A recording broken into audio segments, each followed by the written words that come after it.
Olá, boa noite. Seja bem-vindo ao programa Tá na Web. Aqui você fica por dentro de tudo que acontece na internet e dos temas mais buscados no Google. Hoje a gente vai dar destaque para as pesquisas em tempo real que o Google Trends registra.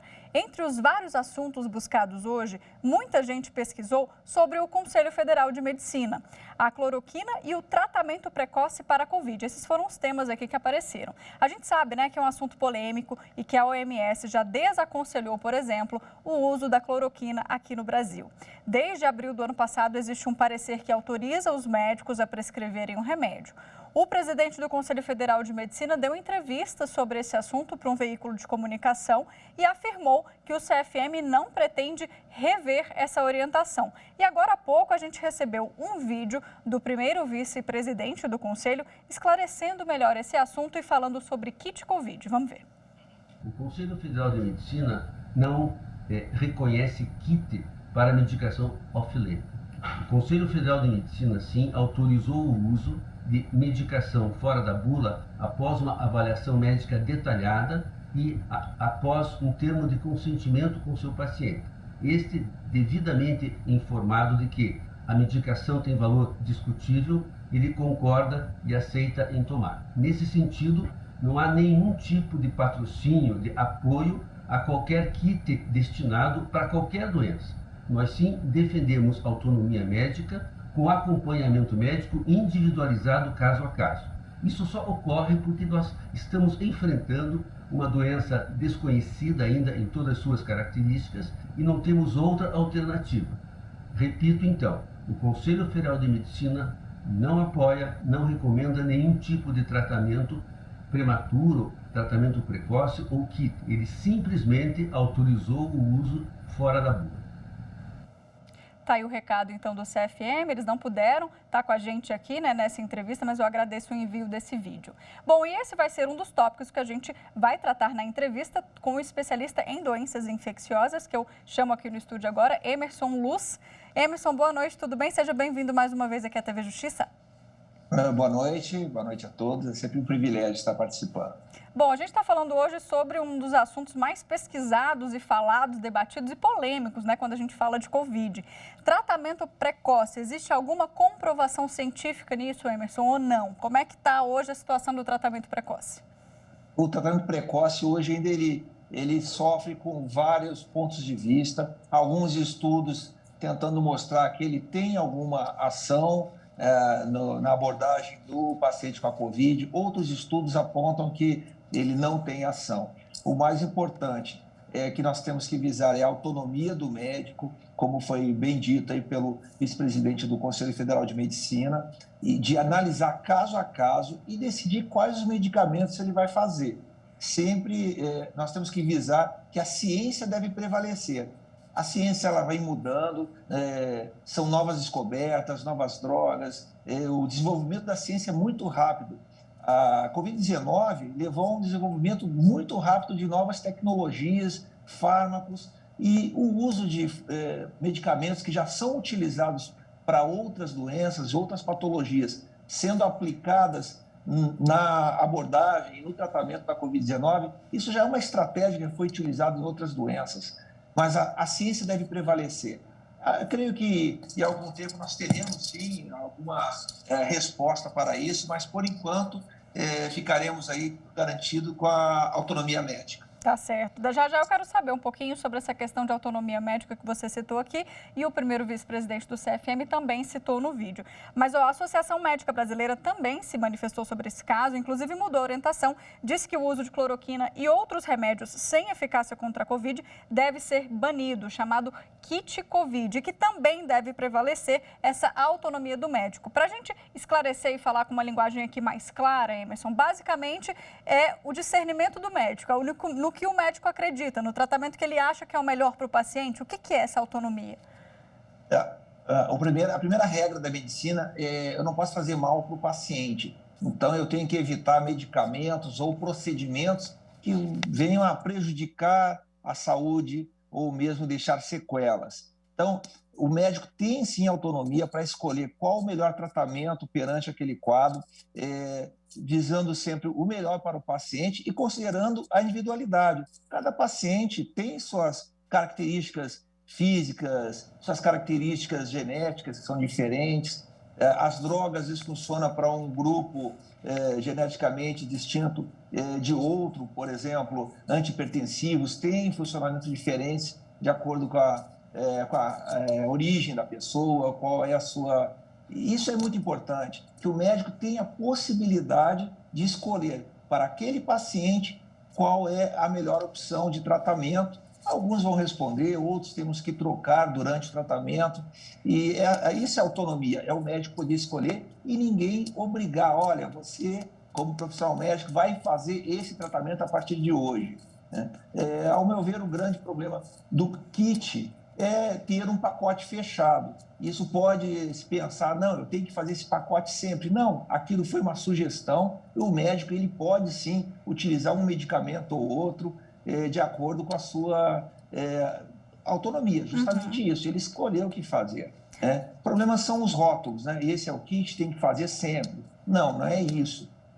O médico vai escolher realmente e o paciente concordar, o paciente tem que estar ciente que aquele é um tratamento não convencional. Tá certo. A gente teve uma boa notícia, uma notícia que traz esperança hoje também relacionada ao soro hiperimune do Butantan, que tem um potencial para evitar o agravamento da Covid, né, nos pacientes. E a novidade é que a Anvisa liberou a pesquisa clínica desse soro. Então, eu queria saber um pouquinho, que você explicasse um pouquinho para a gente o que é essa liberação da pesquisa clínica, quando que isso pode valer, né, e quando que esse soro pode realmente chegar aí aos hospitais e ser usado nos pacientes.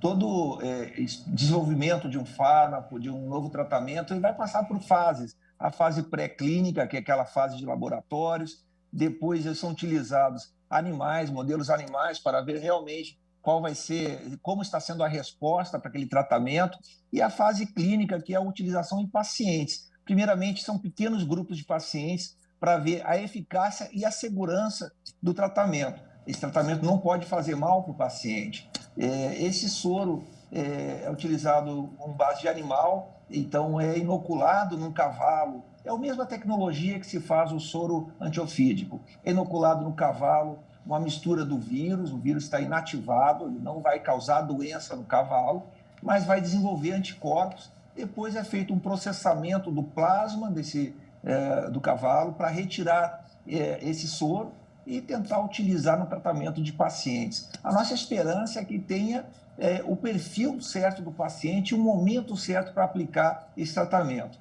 Algum tempo atrás estava sendo desenvolvido o soro convalescente, que é retirado de humanos que tenham enfrentado a Covid-19 e tenha anticorpos, que não tenha ficado grave, é retirado, é aplicado antes em pacientes graves. Depois se verificou que era melhor botar em pacientes que estavam sendo internados em início de um quadro um pouquinho mais complicado. Então, isso é muito flexível, mas o mais importante é não causar mal, ter segurança e ser eficaz também no combate aí ao novo coronavírus. Tomara que seja aí mais uma opção para a gente, né? Outra novidade que teve também, Emerson, hoje entrou em vigor aí as novas regras, né, para uso de máscara em aeroportos e dentro do avião também, né? Então, aquela máscara de tecido que a gente está acostumado a usar não pode mais ser usada dentro de avião, dentro de aeroporto. O que muda? A exigência agora são as máscaras que têm o uso clínico, né? A máscara cirúrgica, que tem uma filtragem, a máscara N95, que filtra até 95% das partículas biológicas do ar, filtrando, inclusive, o novo coronavírus. As regras ficaram mais duras também. Não pode mais tirar a máscara para fazer uma hidratação ou comer alguma coisa, a não ser naquelas pessoas que tenham necessidade, ou abaixo de 12 anos, ou tenham necessidade, uma indicação médica de fazer algum tipo de medicação durante o voo, ou mesmo pessoas que não tenham discernimento para fazer e tenham que ser ajudadas para isso, mas muitas vezes tem que tirar a máscara para fazer esse tipo de procedimento. Tá certo. O interessante é que o CDC, que é o órgão lá de controle de doenças americanos, é como se fosse uma Anvisa norte-americana, lançou recentemente um estudo falando que o uso de 2 máscaras, uma cirúrgica e a de pano por cima, pode filtrar até 92,5% das partículas e micro-organismos do ar. Então, nós temos aí uma eficácia quase próxima da máscara N95. Talvez essa discussão tenha que entrar nessas novas regras. A máscara de pano não serve, mas se ela tiver sobreposta a uma máscara cirúrgica, ela pode ser utilizada, talvez. Tem que ser revisto bem essa regra. Tá certo. Bom, é isso. Máscara, gel, distanciamento, né, Emerson? E eu agradeço demais aqui sua participação, mais uma vez, esclarecendo essas questões para a gente. Está ok. É sempre uma satisfação estar contribuindo aí e orientando a população. Boa noite para você. Agora eu volto aqui para as telas para a gente saber o que mais está na web e os assuntos que movimentaram a internet aí durante a semana, começando por segunda. Vamos ver?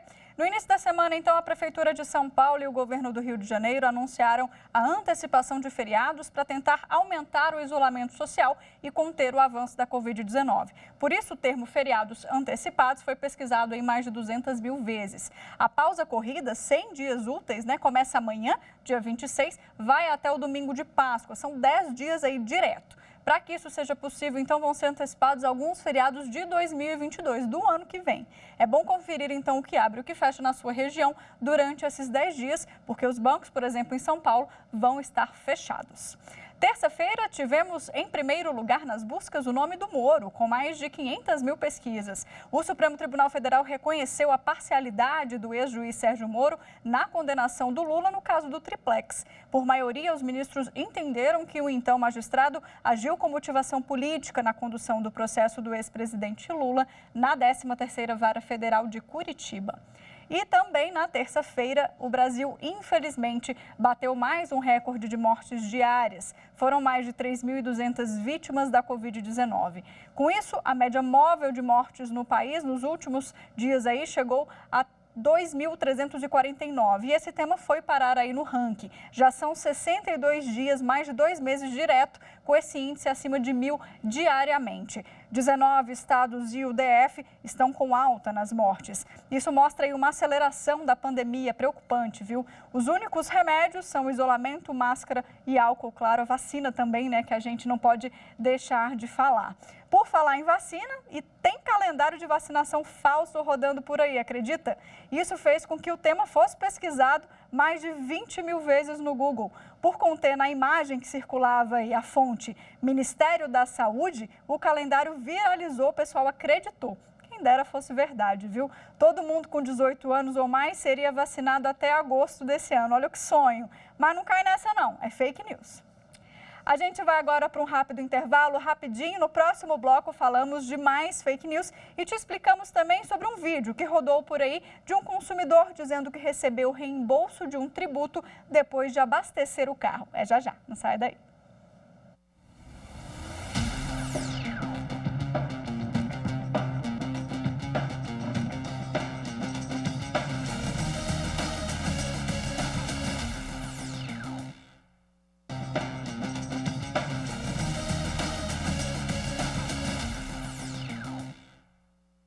Estamos de volta. Agora a gente fala de fake news. Aqui na TV Justiça, toda semana você acompanha um interprograma na programação que aborda uma notícia falsa e explica o porquê daquilo não ser verdade. Hoje vamos assistir a mais um episódio que trata da Covid e dos remédios milagrosos que supostamente curam a doença. Vamos ver?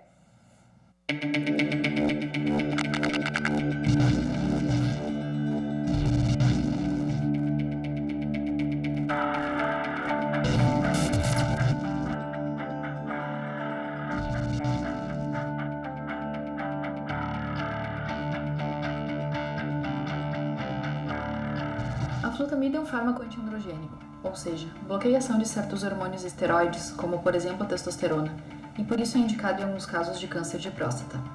Esse fármaco não é a cura da Covid-19, é apenas uma expectativa de solução fácil, que infelizmente não será correspondida. Mais um tratamento fantasioso, sem qualquer evidência científica de eficácia clínica contra essa doença.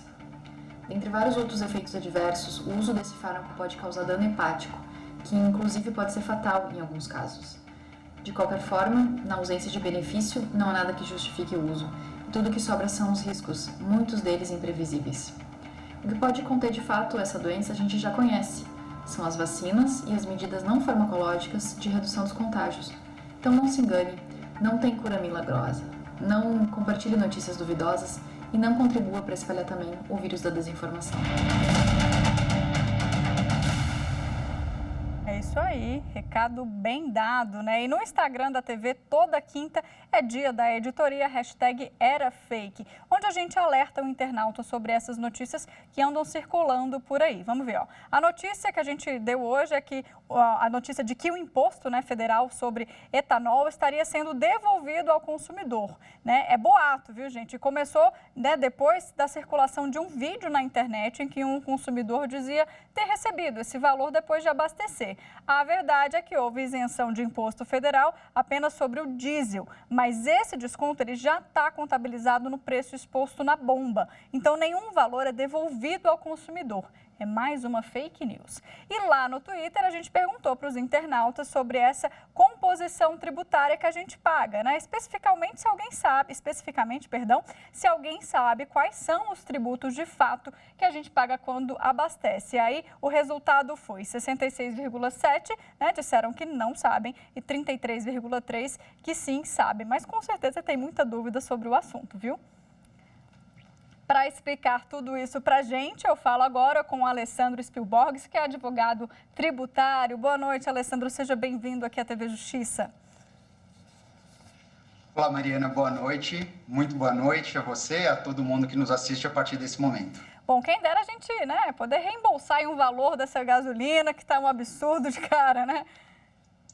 Não há dúvida nenhuma, né? Isso seria um desejo de todos nós, né? Mas, como você já anunciou aí, isso é fake news, né? Não há qualquer tipo de reembolso previsto como uma forma de cashback, por exemplo. Isso não existe mesmo. Agora, como é que funciona a questão da tributação, né? Quantos impostos que a gente está pagando ali na bomba e nem sabe, doutor? Bom, de fato, a carga tributária sobre os combustíveis ela é bastante elevada, né? Então, a gente tem basicamente os impostos que se destacam são os impostos federais, né? Além disso, além dos impostos federais, você tem uma contribuição também federal, que é a chamada contribuição de intervenção no domínio econômico, né? A CID combustível, e além disso, o ICMS, nesse caso, um imposto estadual. Entendi. Agora, explica pra gente, né? Eu sou um pouco leiga nesse assunto, acho que muita gente também não entende. A gente só se depara com as notícias.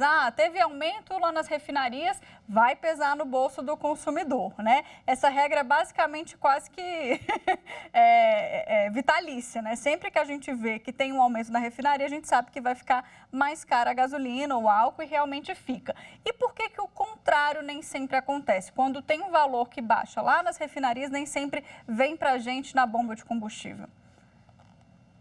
Então, na verdade, quando você tem a redução, o que acontece? Por que que ele não tem um efeito imediato para a gente?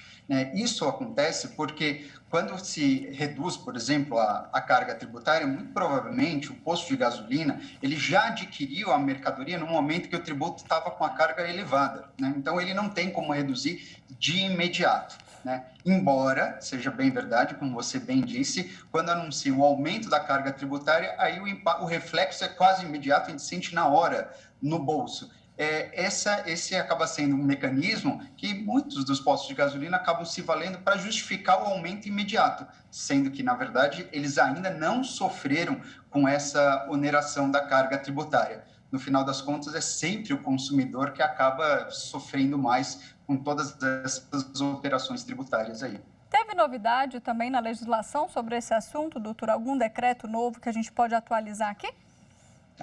Muito provavelmente a fake news que foi veiculada, ela se dá com base num decreto de fevereiro desse ano mesmo, um decreto do presidente da República, segundo o qual a preocupação era com que os postos de gasolina passassem, então, agora a oferecer como se fosse uma planilha, na verdade, divulgasse de forma bem clara qual é a composição tributária que está inserida no preço dos combustíveis, indicando, portanto, o preço real, destacando qual é, pelo menos uma média da carga tributária que recai e, eventualmente, qual seria o preço promocional do combustível de um dia ou de outro.